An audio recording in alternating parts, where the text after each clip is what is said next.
Bonjour ma chère princesse de l'Éternel, je suis Pamela Dumont. Et moi, Lucie Payan. Bienvenue sur ce podcast où tu trouveras des réponses, des solutions sur tout ce qui concerne tes relations, les décisions importantes de ta vie, le plan de Dieu pour toi. Alors reste avec nous, je suis sûre qu'à la fin de cet épisode, tu auras appris quelque chose.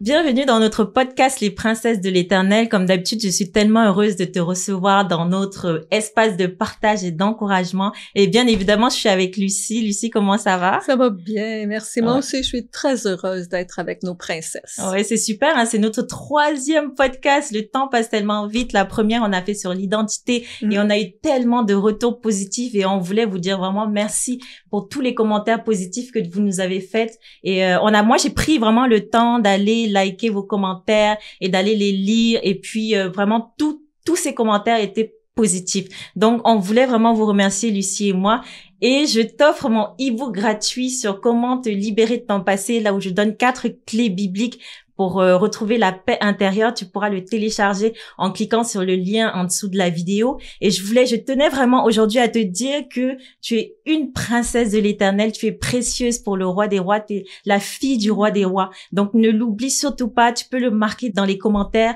et comme ça te fera ne jamais oublier cette vérité toute simple. Et donc notre sujet du jour, Lucie, c'est les tentations des filles. Alors ça, c'est vraiment un gros sujet. Je voulais absolument qu'on le prenne en 3e émission parce que je pense que c'est super important. C'est un sujet surtout qui est important dans notre marche chrétienne, de vie chrétienne, où on a la recherche de la sanctification. Surtout la sanctification chrétienne, c'est important. Donc la Bible nous donne donc une définition de la tentation. Donc il nous dit c'est une expérience qui nous met à l'épreuve parce qu'elle nous ouvre 2 voies. Une voie qui mène à Dieu et une qui nous sépare de Dieu. Donc c'est fort là. Et dans Deutéronome 3 verset 14, il dit je mets aujourd'hui devant toi la vie et la mort, le bien et le mal. Donc c'est toujours un choix, c'est une dualité. Et donc on va vraiment plonger à l'intérieur donc du sujet et on va sortir notamment des tentations, des principales tentations des jeunes femmes actuellement. Donc Lucie, maintenant j'ai donné une description qui était plutôt biblique en ce qui concerne la tentation, mais en général, une définition générale de la tentation, ce serait quoi? Oui, si on réfère au dictionnaire, c'est une impulsion, un attrait, une attirance vers quelque chose de défendu en lien avec nos valeurs et la moralité. Maintenant, il y aura différentes tentations. Certaines auront des conséquences plus graves que d'autres aussi. Là. Donc, si je suis tentée de prendre un 3e café après le dîner, même si ça cause sur mon sommeil, c'est pas si grave que ça. Non, effectivement. Par contre, si je suis tentée de consommer plusieurs verres d'alcool et que je dois prendre la voiture tout de suite après, alors là, il y a des risques beaucoup plus graves pour moi et pour ceux qui m'entourent aussi. Si on regarde ici les principales tentations, elles sont généralement en lien avec le désir et les plaisirs. OK, donc c'est ça, c'est vraiment ce qui déclenche la tentation, c'est les désirs et les plaisirs. Ouais. Et ça passe par les pensées, les habitudes, les fréquentations. D'ailleurs, la plupart des plaisirs sont des appétits qu'on doit apprendre à contrôler. Et j'aime bien la citation d'un théologien du nom de Henri Blocher qui disait « Le mal n'est pas tant à comprendre, mais surtout à contrôler, à apprendre à combattre. J'aime cette déclaration-là. C'est super bon. Ouais. Moi, j'ai même d'ailleurs un verset qui est dans Marc 7, versets 20 à 23, qui dit, il dit encore, c'est ce qui sort de l'homme qui le rend impur. En effet, c'est de l'intérieur, c'est du cœur des hommes que sortent les mauvaises pensées, les adultères, l'immoralité sexuelle, les meurtres, les vols, la soif de posséder, les méchancetés, la fraude, la débauche, le regard envieux, la calomnie, l'orgueil, la folie. Donc, toutes ces choses mauvaises sortent du dedans et rendent l'homme impur. Donc, ça vient du cœur, ça vient de l'intérieur. Et en fait, la tentation, on ne pourra jamais l'empêcher. Il y en a tout autour de nous, tout nous attire. Plus ou moins. Par contre, il y a une autre citation que j'aime beaucoup, c'est que on peut pas empêcher les oiseaux de voler au-dessus de notre tête. Par contre, on peut les empêcher de faire un nid sur notre tête. C'est ça. Ça explique bien. C'est vraiment une bonne illustration. Bonjour, ici Luc Dumont. Si tu es béni et inspiré par ces émissions et que tu veux nous aider à diffuser encore davantage ce message, eh bien, deviens aujourd'hui un partenaire d'Exponentiel TV. C'est simple. Tu vas dans le lien qui apparaît dans la description de cette vidéo et tu rejoins la communauté des activateurs de destinée. de retour à l'émission. Donc, en fait, là, on va prendre les principales tentations qui pourront vraiment t'empêcher d'entrer dans le plan de Dieu pour ta vie. Et là, en première tentation, on a voulu parler de la tentation de se marier à un inconverti. Je vais reprendre le verset de Paul qui dit dans 2 Corinthiens 6:14 qui dit « Ne vous mettez pas avec les infidèles sous un joug étranger, car quel rapport y a-t-il entre la justice et l'iniquité, ou qu'y a-t-il de commun entre la lumière et les ténèbres ?» Et il y a de nombreuses femmes qui se mettent avec des non-chrétiens et qui pensent qu'elles vont le convertir après le mariage. Donc, s'il fallait prendre les pourcentages, les vrais pourcentages, les vraies statistiques de combien de femmes ont réussi après le mariage à convertir leur homme, je suis sûre qu'on n'atteindrait même pas les 10%. S'il fallait recenser tout ça, je suis sûre qu'on n'atteindrait même pas les 10%. Et il y a quand même une vérité qui est là, c'est qu'il n'y a pas beaucoup d'hommes chrétiens vraiment engagés, hein, pas beaucoup d'hommes chrétiens engagés pour le nombre de femmes chrétiennes engagées.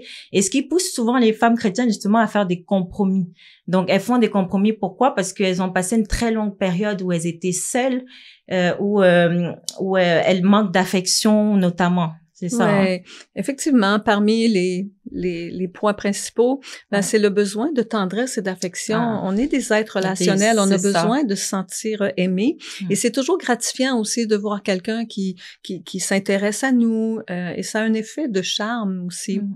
Donc, c'est un aspect à considérer. Un autre point aussi, c'est la solitude. C'est long, la solitude. Lorsque les années avancent et puis que on a l'impression qu'on trouve pas, on n'aura pas, on sera pas marié, on n'aura pas d'enfants, souvent, c'est ce qui risque de prendre des décisions plutôt impulsives ou de baisser. Excuse-moi de te couper, mais c'est dur parce que c'est sûr que dans les grandes villes, les femmes se sentent vraiment seules, hein. Oui. Ouais, dans les grandes villes que Paris, vraiment, c'est vraiment un fait que les femmes se sentent seules. Oui. Et un autre point aussi, c'est l'âge. Lorsque la trentaine est dépassée, est-ce que je vais me marier? Est-ce que je vais avoir des enfants? Donc, ça aussi, ça peut être un facteur qui va faire baisser les standards. Un autre point aussi, c'est le manque de discernement. Souvent, sous l'effet du charme, sous l'effet des ressentis amoureux, on se projette pas pour voir le futur.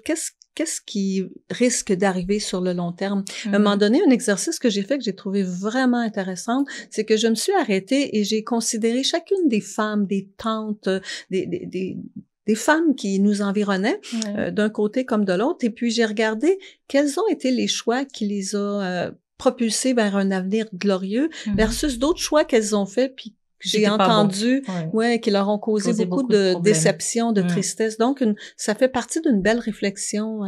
À voir. En tout cas, c'est sûr que la tentation de se marier à un inconverti, c'est vraiment un must. Et après, on a aussi la tentation de se fier à sa beauté. Donc ça, c'est surtout lié à la séduction. Il faut savoir que l'homme sera attiré par le physique, mais il faut pas qu'il soit seulement attiré par le physique parce que c'est pas ça qui est important. Et dans Proverbe 31:30, il dit donc la grâce est trompeuse et la beauté est vaine. Donc la femme qui craint l'Éternel est celle qui sera louée. Donc les charmes et la beauté ont une échéance. Oui, évidemment que les charmes, la beauté sont souvent des atouts séducteurs qui peuvent aussi être un piège autant pour nous les femmes que pour les hommes. Parce qu'un homme qui aime une femme et qui la voit comme un trophée sera lui-même piégé sur le long terme. Et cette femme-là n'aura pas été aimée pour les vraies raisons. D'ailleurs, dans la Bible, j'aime un fait, en fait une référence qui nous dit ce qui fait le charme d'un homme, c'est sa bonté. Et ce qui fait la beauté d'une femme, c'est un esprit doux et paisible. C'est ça. C'est tellement bon. La Bible il y a tellement de pépites dans la Bible, c'est incroyable. Donc après on a la tentation de coucher avec plusieurs personnes avant le mariage. Alors ça c'est un gros sujet. On va peut-être passer un peu plus de temps sur celui-là. Donc de toute façon, faut savoir que le sexe ça fera jamais qu'un homme reste avec toi. Ça fera pas que cet homme s'attache à toi. Et aussi, le sexe aussi crée un attachement physique et spirituel. Dans Genèse 2:24, le verset donc dit, c'est pourquoi l'homme quittera son père et sa mère et s'attachera à sa femme et ils deviendront une seule chair. Donc une seule chair, c'est qu'il y a un lien. On peut même le deviner que c'est un lien aussi sexuel. Donc voilà. Et l'apôtre Paul, il dit dans 1 Corinthiens 6:18, celui qui commet une immoralité sexuelle pêche contre son propre corps. Après, je pense ici, tu vas nous expliquer pourquoi Paul il dit ça. Oui, en fait, je pense que la véritable question, c'est de se demander pourquoi Paul nous dit ça et pourquoi Dieu nous demande de s'abstenir. Parce que de tout temps, c'est un aspect qui a été banalisé. Hein? Tout le monde le fait. C'est pas si grave que ça. On se laisse aller avec le plaisir. Mais Dieu a des raisons pour nous demander ces choses-là parce qu'il veut notre bonheur. C'est son intention. Alors, il y a une différence entre le bonheur et le plaisir. D'ailleurs, si on regarde, un premier point, c'est que notre corps, c'est le temple du Saint-Esprit. C'est pour ça que Paul le dit justement, parce que c'est pécher contre son propre corps, parce que notre corps habite le Saint-Esprit. Oui, effectivement. Un deuxième point, c'est Dieu veut qu'on se réserve pour notre mari. C'est le plus beau cadeau qu'on peut lui offrir, je crois. Un autre aspect, c'est que le sexe ne fera pas qu'un homme s'attache à toi. Exactement. Et les désirs sexuels sont pas nécessairement de l'amour véritable. Plusieurs fois dans mon bureau, j'ai reçu des hommes qui me disaient « Oui, mais Lucie, je sais plus quoi faire. Je suis pas en amour avec ma femme. C'est compliqué notre vie à deux. » Puis je lui demandais « Mais pourquoi tu l'as marié? » Et la réponse, souvent, c'est « Ben, j'aimais son corps, on avait du plaisir ensemble. » Et sur le long terme, c'est un piège. C'est ça. Et c'est bien parce que c'est relié aussi à la tentation dont on a parlé avant. C'est que la tentation de se fier à sa beauté, la tentation, ben, c'est physique et tout ça, ça a une échéance. Donc, même par rapport au sexe, si ce n'est que le sexe qui vous a rapproché, ben, au bout d'un moment, ça marchera plus. C'est ça. Un point. Une autre chose aussi, c'est pour éviter les grossesses. Combien d'enfants n'ont pas de papa et pourtant, dans le cœur de Dieu, c'est tellement important d'offrir à l'enfant une sécurité affective et environnementale. Donc, ensuite, on va prendre donc la tentation de suivre les biens matériels. Dans Luc 12:15, il est écrit « Puis il leur dit, gardez-vous avec soin de toute avarice, car la vie d'un homme ne dépend pas de ses biens, fût-il dans l'abondance. » Donc, en fait, est-ce que le besoin d'accumuler des biens peut être lié à quelque chose d'autre qui est un peu plus profond? Est-ce que on peut se poser la question de pourquoi on n'arrive pas à se satisfaire, à se contenter de ce qu'on a? Pourquoi est-ce qu'on est tout le temps insatisfait et qu'on veut tout le temps plus? Donc, c'est pour ça que l'apôtre Paul, vraiment, même dans 1 Timothée 6:6, il dit c'est en effet une grande source de gain que la piété avec le contentement. Donc, l'apôtre Paul nous parle bien de contentement. Ben, en fait, il n'y a rien de mal à avoir des objectifs financiers ou des projets d'avenir. C'est même très bien. Le problème, c'est lorsque le cœur devient avide de gains et que la maladie de la grandeur prend trop de place. On parle ici d'attachement excessif aux biens matériels et c'est là le problème. Et je vois dans ça, moi, souvent, l'effet que la grandeur procure, souvent en lien avec l'estime de soi aussi. Je suis quelqu'un si je me démarque, je suis quelqu'un si je suis riche et c'est en lien avec le regard des autres. Et dans ce sens-là, c'est malsain. C'est une compétition, une concurrence en lien avec l'extérieur, avec les autres, et ce n'est pas la véritable valeur non plus d'une personne. Absolument. Et ensuite, on a la tentation d'être figé dans la crainte. Je vais prendre le proverbe 29-25 qui dit « Les peurs d'un homme lui sont autant de pièges, qui se fie au Seigneur reste hors d'atteinte. » Oui, il y a beaucoup de gens qui pensent que la crainte ou la peur, c'est un ennemi. En fait, c'est Dieu qui nous a donné cette émotion-là, et parfois, c'est une amie, la crainte. Exemple, si je crains de ne pas bien arriver financièrement à la fin du mois, ben il y a peut-être raison de s'inquiéter parce que si je continue avec la même vitesse à dépenser, donc c'est une amie. Parfois, la peur ou la crainte. Ça me permet de réfléchir. Lorsque la crainte devient une ennemie, c'est lorsqu'on reste figé sur une situation ou un contexte et que ça nous empêche de réagir ou de prendre des bonnes décisions. Et c'est souvent en lien avec le regard des autres. J'ai peur, je fige parce que les autres veulent que j'aille dans telle tendance ou que je ne peux pas dire non ou que quand les autres veulent prendre trop de place au niveau de l'influence, c'est là le risque parce que si je suis figée, ben je vais en subir les conséquences. C'est moi qui vais le subir, là. Et je deviens vraiment vulnérable. Donc, il faut vraiment faire attention à ça. L'excès de crainte, c'est jamais bon. Donc, après, on a la tentation d'être trop émotive. Donc, ça, c'est surtout lié à l'impulsivité. Et quand on est dominé, donc, par les émotions. Oui, c'est intéressant parce que en regardant sur le net, j'ai vu que une femme sur 5 sera plus émotionnelle que la moyenne. Donc, c'est beaucoup, une femme sur 5, c'est 20%. Ouais, c'est beaucoup. Et l'émotivité fait souvent référence à la sensibilité émotionnelle. Donc, cette femme-là sera facilement blessée par la comparaison, par une attitude, par une parole, et elle devient vulnérable aussi à ce moment-là. C'est important dans ces sentiments ou ressentis-là, de prendre un pas de recul et de se poser la question, pourquoi ça me dérange tant que ça? Pourquoi ça vient me chercher aussi profondément? Et je pense que il y a des réponses à ce sujet-là. C'est pour ça que Ecclésiaste 7:21 dit « Ne fais donc pas attention à toutes les paroles qu'on dit, de peur que tu n'entendes ton serviteur te maudire. » C'est bon, hein? Ouais, c'est ça. Donc, ce qu'on remarque ici, c'est que les femmes amplifient certaines attitudes, certains commentaires, mais par contre, elles aussi ont souvent parlé ou donné des commentaires sur une et sur l'autre, et pour ça, ils ne le considèrent pas vraiment, alors que c'est aussi mal. C'est aussi mal, c'est ça. Ouais. Ensuite, on a un qui est vraiment... celui-là, il est costaud. C'est la jalousie. Donc, la jalousie, c'est souvent lié à un sentiment d'infériorité, un sentiment d'insécurité, et souvent on est dans la comparaison, et moi je pense que c'est un problème d'identité. Et si tu n'as pas suivi l'émission sur l'identité, vraiment je t'invite à aller suivre l'émission sur l'identité. On en parle un peu de ce sujet. Donc, oui, comme on disait, c'est une émotion mixte. Donc, il y a la comparaison, l'insécurité, le sentiment d'infériorité aussi. Et bon, on est jaloux parce que telle ou telle personne a eu une promotion avant nous, ou telle fille a décroché le plus beau gars de la place, là. Alors, dessous ça, il y a souvent un sentiment de colère. Je suis pas contente que ce soit elle qui l'a, ou encore un sentiment d'injustice. C'est pas juste.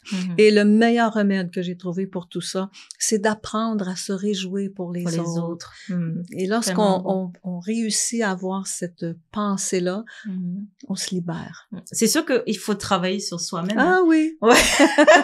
Constamment. Alors, travailler sur soi-même et tout ça, il faut, quand ça te vient, tu te dis non, il faut pas que je pense comme ça. Il faut plutôt que je me réjouisse pour la personne. Oui. Donc, c'est un travail intérieur qui est vraiment, et c'est pas facile de le faire parce que c'est sûr qu'il y a toujours un moment dans la vie où on va se sentir jalouse de quelqu'un d'autre et tout ça, mais il faut lutter contre ça, là. Il faut vraiment lutter contre ça. Dans les faits, c'est qu'il y aura toujours quelqu'un à côté de nous qui aura mieux ou plus. Ouais, mais en quelque part, si on fait focus là-dessus, c'est nous qui en souffrons.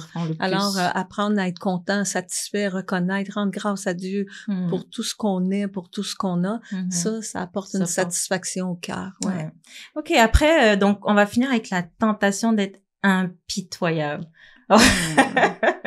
On n'est pas des femmes impitoyables. Non, on refuse d'être des femmes impitoyables. Donc, en fait, être une femme impitoyable, celle qui ne pardonne pas. Alors qu'en fait, Dieu nous dit que le pardon, ça ouvre le ciel. En fait, finalement, le pardon, c'est vraiment d'accepter que il y a eu l'offense, mais qu'on dépose l'offense au pied de la croix, au pied de Jésus. Donc, on accepte, on dit, il y a eu une offense, mais on dépose tout, on le prend, on le donne au jugement de Dieu. Donc, c'est vraiment un aspect qui est très important. Ouais. Oui, je pense que le plus beau cadeau qu'on peut s'offrir, c'est justement le pardon.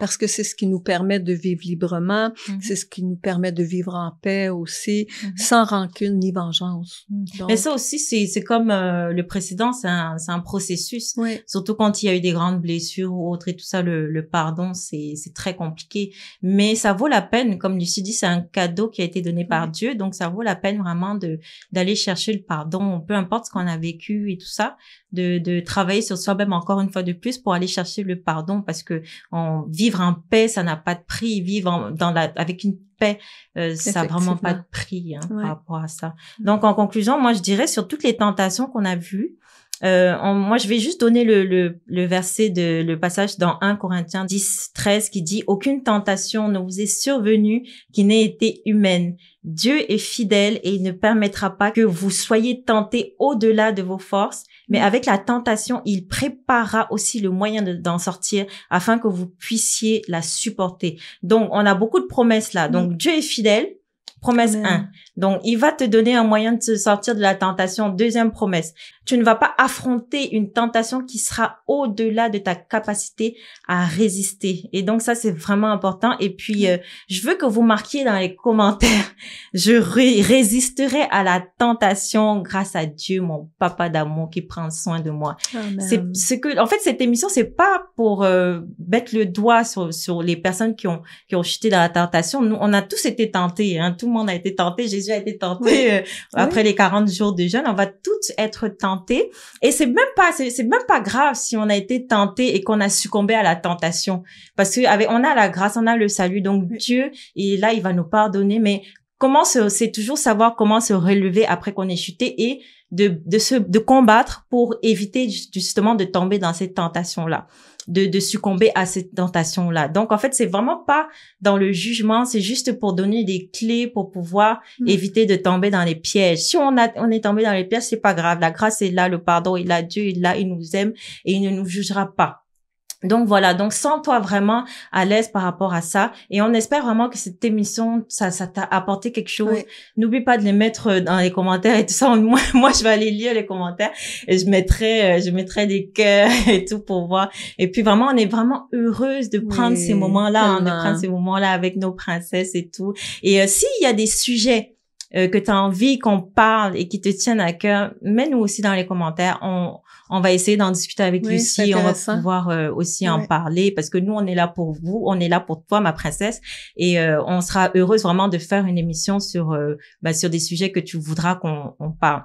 Donc voilà, notre émission touche à la fin. On va te dire, sois béni. N'hésite pas vraiment à nous suivre sur les réseaux sociaux. Tu peux me suivre aussi. Chaque jour, je poste je poste plein de choses sur la Bible, les versets bibliques, des encouragements. Tu peux aussi me suivre. Abonne-toi à la chaîne Exponentielle et n'oublie surtout pas de télécharger le e-book gratuit et tu vas avoir vraiment des pépites, 4 clés bibliques pour retrouver la paix intérieure. Et puis, je te dis, sois béni.